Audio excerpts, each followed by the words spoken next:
Je n'arrive pas à croire que vous ayez excavé toute la fosse. C'est si déraisonnable, inutile et cher.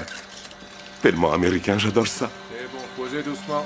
Un ouvrier de maintenance débouchait une fosse septique quand il a découvert un cadavre masculin en état de décomposition avancée. Pour éviter la perte de preuves, la fosse septique entière a été transportée au laboratoire jeffersonien. Toute l'équipe a enfilé des combinaisons de protection biologique et a commencé l'autopsie malgré l'odeur nauséabonde. C'est vraiment nécessaire, Dr. Brennan. Le Dr. Hodgins adorerait patauger là-dedans. Je suis un peu jaloux. La stagiaire a découvert un ongle flottant à la surface, ce qui signifie que la victime était encore vivante quand elle a été jetée dedans. En plus de cela, le corps présentait des cicatrices typiques des détenus, ainsi que des motifs de tatouages particuliers sur la peau. En rassemblant tous les indices collectés, ils ont rapidement identifié la véritable identité du défunt. La victime s'appelait Benny. Il avait purgé 2 ans de prison pour vol de voiture. Selon son agent de probation Fowler, Benny était un détenu modèle. Après sa libération, il avait trouvé un emploi d'agent de recouvrement automobile. Après enquête, ils ont trouvé des personnes en conflit avec Benny. Mais tous ont été écartés des suspects faute d'alibi. C'est alors que Angela a restauré la puce d'enregistrement trouvée dans la fosse septique. Ils ont découvert que quelqu'un faisait récemment pression sur Benny. Sweets a examiné les anciens dossiers de vol de voiture de Benny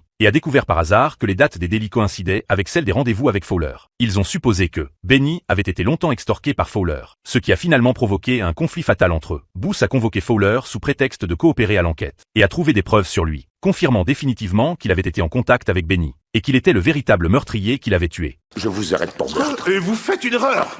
Vous avez tué Benny Jarguson, Monsieur Fowler. Je ne fais jamais d'erreur. C'est vraiment gentil d'être venu jusqu'ici pour nous apporter votre aide. Vous nous enlevez une épine de pied.